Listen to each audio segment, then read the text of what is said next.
Welcome to the Mathematics 23 review by the UP Mathematics Club. Here we'll be discussing triple integrals and cylindrical coordinates.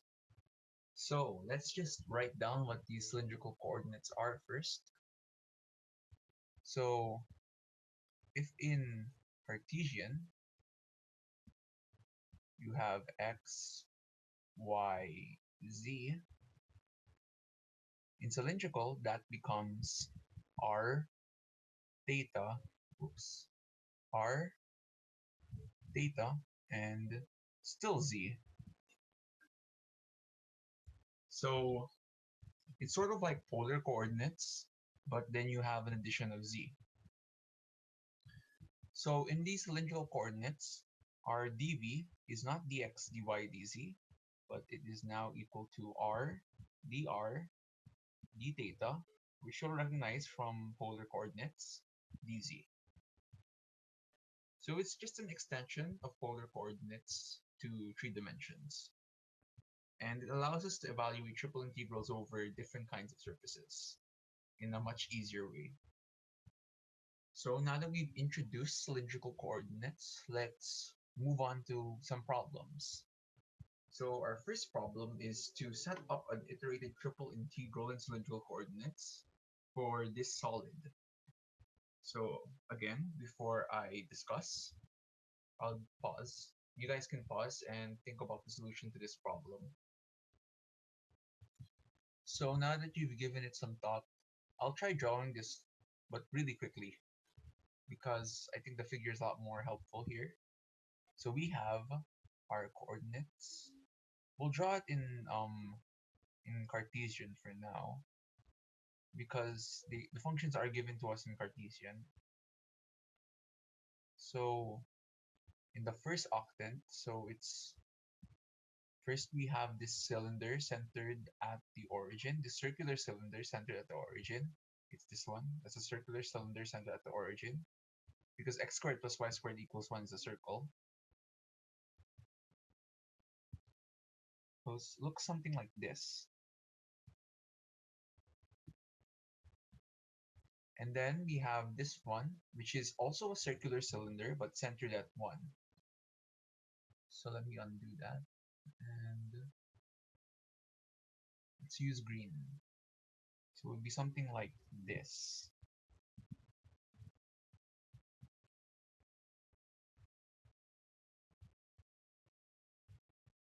Okay. So, and then above the xy plane, this is the xy plane down here in red. This is the xy plane. And below the plane z equals 2. Let's say that z equals 2 is this blue plane over here.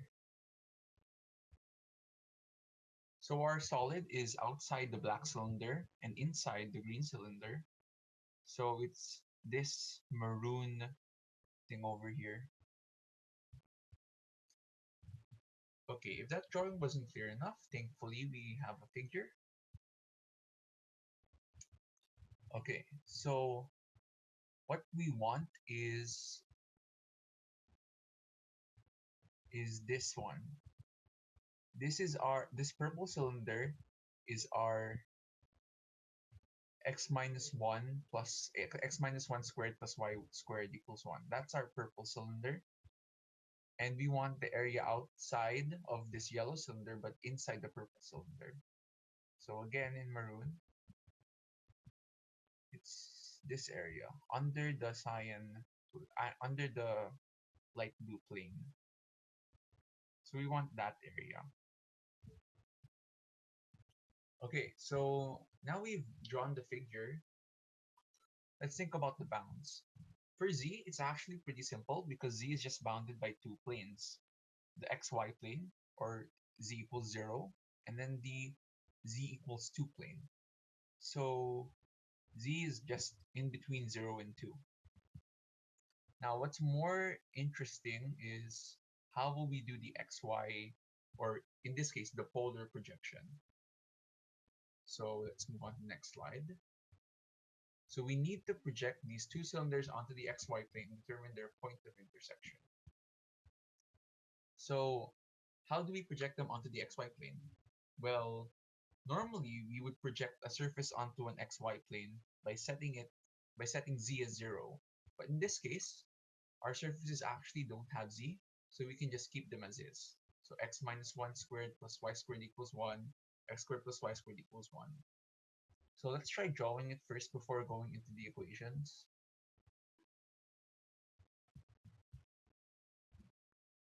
Remember, we only need the first octant, so in 2D, that's the first quadrant. So let's say this is 1. So this is our second cylinder, and we need this area over here. That's the projection of the solid G. So that's our projection. So the point of intersection I'll mark in red here.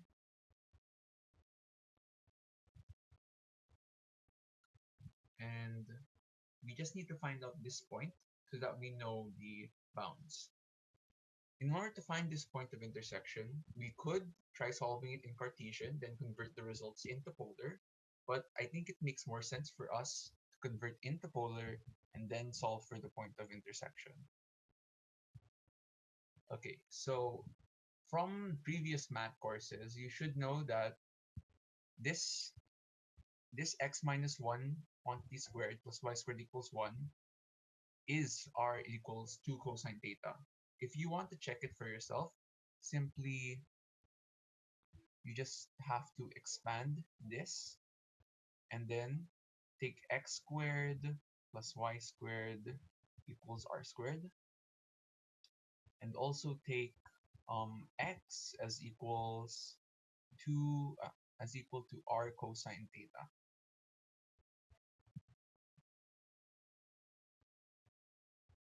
For this polar equation, for this for the second cylinder, it's pretty clear that this is just r squared equals 1. That means that r is plus minus 1. So, but we take r equals 1 because we don't like to work with negative radii. Okay, so those are the two polar equations. Now all we have to do is equate these two r's. So we get 1 is equal to 2 cosine theta, or in other words, cosine theta is equal to 1/2 and theta is pi over 3. There are other values of theta, but we are working at the first octant only, as mentioned here. That's why theta is pi over 3. So our bounds, z, as we mentioned earlier, is in between 0 and 2. R is in between 1 and 2 cosine theta. If we go back to our drawing earlier, this curve, the brown curve, is r equals 1, and it's inside relative to this one. This is r equals 2 cosine theta, and this is 1. That's why 2 cosine theta is the upper bound because it's at the outer part, while 1 is the lower bound because it's in the inner part. Okay, so let's go back again. So the positive x-axis is actually the theta equals 0 axis as well. So here we start at theta equals 0 because it's the first octant, and then move on to theta equals pi over 3. So that's why our bounds are like that for r and theta. So now we have our bounds, and all we need to do is put them into an iterated triple integral. Now remember, we evaluate this like a type xy solid, so dz first, and then our area. And don't forget that in cylindrical coordinates, dv is r dz dr d theta, or r dr d theta times dz. We just have to have a specific order for the differentials. So that's problem 1. Now we move on to problem 2. So problem 2 is another setup, but we have a different solid this time. I'll pause for a bit for you guys. Okay, let me try to draw a rough sketch of this figure, although I'm not sure if it will be completely accurate. So we have this cylinder, this quarter circular cylinder, like the one we saw in the first item. And then we have this cone, say it reaches up to here. It's actually just a quarter cone as well. And then we have a plane. Let's say the plane is here on top. So that's roughly what we're looking at. So our solid is actually, it starts here. Oh wait, wrong. So our solid actually starts here at the right on top of the cone, and it goes up all the way until we reach the blue plane. So let me go to the figure. And yeah, basically our solid is within the cylinder. So it's this thing that I am drawing on. It's this sort of a pencil shape. So now we move on to determining the bounds. So the bounds of this solid G are listed here. Now let's go through each variable one by one and explain why those are the bounds. So for Z, its lower bound is R. So let's just make a note that Z equals R is the same as Z equals the square root of x squared plus y squared. So the lower bound being R, that's just the cone. And the upper bound being 4, that's a plane. So if we go back here, we'll see that yes, the lower bound is the cone of the pencil shape, and the upper bound is the plane. That's Z. So in order to get these R and theta bounds, we just have to look at the projection.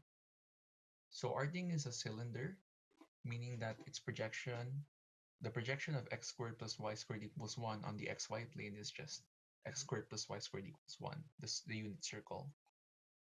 Except that we're only using the first octant. So in 2D, that's the first quadrant. So it's just this shape. So R goes from 0, which is the origin, to R equals 1, which is the quarter circle arc. And theta goes from 0, this is theta equals 0, to theta equals pi over 2. So that's your explanation for why Z, R, and theta have the bounds that they do. And if we put it all into an iterated triple integral, we get this. We first evaluate dz like a type xy solid, and then dr and d theta. Although dr and d theta, they can be exchanged. So that's our triple integral for the volume of G. Also remember that dv in cylindrical coordinates is r dr d theta dz. You have to have an extra factor of r.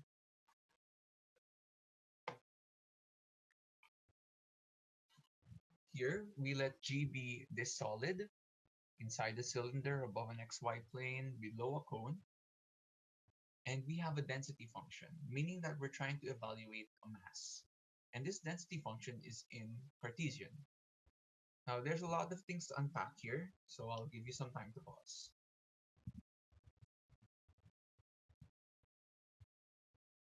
Okay, so let's start by drawing this thing. So this time again, we have this cylinder, x squared plus y squared equals 1. But this time, it's not a quarter cylinder anymore. It's actually the whole cylinder, well, except for under the the xy plane. So it looks sort of like this. It looks more like, what we would normally call a cylinder in normal usage. Then we have this cone over here.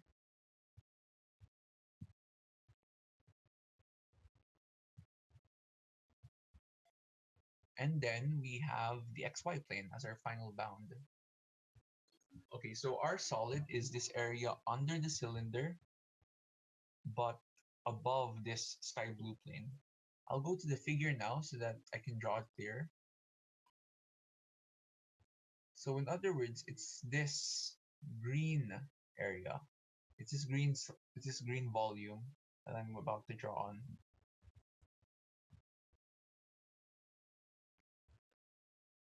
It's all of that. All of that inside the cylinder but outside the cone. That's our solid. Now that we visualized it, let's move on to the bounds. Okay, so for the z boundaries, it's actually, we can actually show it right now without doing any solving. This bottom one is z equals 0, and we have to note that the problem said that it's under the cone, meaning that the cone is the upper bound. So this z squared is equal to 4x squared plus 4y squared. That's the upper bound. Or in other words, we take z is equal to positive square root, oops, z is equal to positive square root of 4x squared plus 4y squared.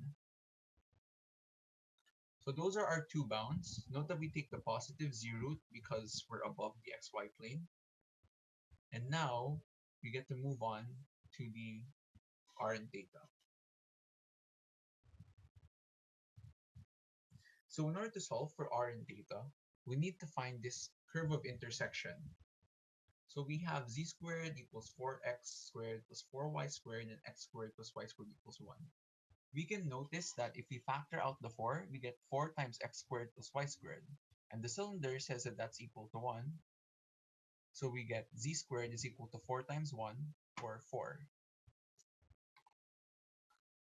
In other words, we have z equals positive negative 2, but since g is above the xy plane, z is positive, and we have z is equal to 2.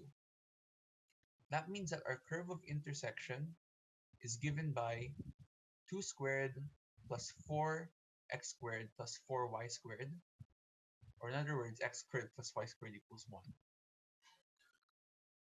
Another shortcut you could have taken here would be to notice that this curve of intersection, the orange curve of intersection, is basically just the cylinder. So, like in item 2, you use the equation of the cylinder as the curve of intersection. So let's move on. So this is our region, x squared plus y squared equals 1. So now we just need to figure out what are the r boundaries and what are the theta boundaries. Thankfully, this is relatively easy because if you remember from earlier, this is a circle. So r should be in between 0 and 1. While theta, unlike earlier, where theta was from 0 to pi over 2, this time theta is from theta equals 0, and it makes a whole revolution, and it becomes theta equals 2 pi. So those are our bounds. 0 to 1 for r, and 0 to 2 pi for theta. And it should show up in this next slide. Yep, we have this. So now we have our bounds. We've shown why r is in between 0 and 1, why theta is in between 0 and 2 pi, and at the very start, we showed why z is in between 0 and the square root of 4x squared plus 4y squared. So now let's write that triple integral, that iterated triple integral. Remember that we do have a density function, x squared, and we want to convert it to cylindrical coordinates. So we just have to remember that x is r cosine theta, so x squared is r squared cosine squared theta. And then we put in the bounds. Now you may notice that dz is from 0 to 2r, but before it was from this. Well, if you simplify this, you'll get 2r. And if you don't believe me, then you can check it for yourself. If you simplify this, we get 2r. And that's why it's 2r here, because we want to integrate in cylindrical coordinates. So first we integrate with respect to z. So we just introduce a z here. After simplifying, we introduce a z, and then we evaluate it at z equals 2r and z equals 0. Z equals 0 is nothing, so we get 2r times this r cubed cosine squared theta. So we get 2r to the fourth cosine squared theta. And now, if we'll notice that both of these integrals have constant bounds, which means that by Fubini's theorem, we can evaluate them in any order. And more specifically, we can make these two iterated integrals into two separate integrals because of the constant bounds. So now we just have to evaluate each of these on their own. For this cosine squared theta integral, we just have to remember a nice identity, which is cosine squared theta is equal to 1 plus cosine of 2 theta over 2. And then we'll have to do a substitution to perform this integral. For this one, it's just the power rule for r. So we perform the power rule on r, and then we do a quick substitution, and then we substitute, and we should get 2 pi over 5.